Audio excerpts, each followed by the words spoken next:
जिस चीज को हम जलाते हैं वही हमारी मिट्टी को फिर से जिंदा कर सकती है।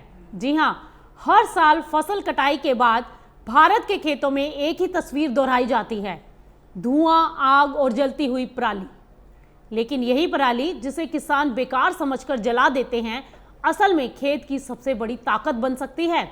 जी हाँ, पराली कोई कचरा नहीं है। अगर इसे सही तरीके से खेत में मिला दिया जाए तो ये धीरे धीरे सड़कर जैविक खाद में बदल जाती है। इससे मिट्टी में कार्बन बढ़ता है और जमीन की उर्वरता लंबे समय तक बनी रहती है।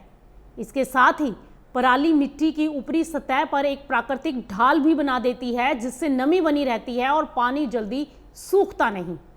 इसका सीधा फायदा ये होता है कि सिंचाई की जरूरत कम हो जाती है और फसल सूखे में भी सुरक्षित रहती है। आज जब खेती की लागत लगातार बढ़ रही है, तब पराली किसानों के लिए एक बड़ा विकल्प बन सकती है। इसके इस्तेमाल से रासायनिक खादों पर डिपेंडेंसी कम हो सकती है और 20 से 30% तक खाद का खर्च भी घट सकता है। कई किसानों को लगता है कि पराली छोड़ने से दीमक या बीमारी बढ़ेगी, लेकिन वैज्ञानिक तरीके जैसे वेस्ट डिकम्पोजर के इस्तेमाल से पराली तेजी से खाद में बदल सकती है और मिट्टी के लाभकारी सूक्ष्म जीव इससे बढ़ते हैं। साथ ही ये खरपतवार को भी रोकती है, जिससे खेत की सफाई में मेहनत और खर्च दोनों कम हो जाते हैं।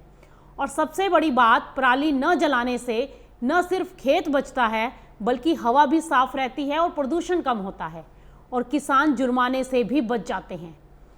अब असली सच्चाई ये है कि जिस पराली को हम बेकार समझकर जलाते हैं, वही हमारी खेती का भविष्य बदल सकती है। अब सवाल ये है कि क्या हम पराली को जलाकर समस्या बढ़ाते रहेंगे या उसे समाधान बनाकर अपनी खेती को मजबूत करेंगे। ये निर्णय आपका है।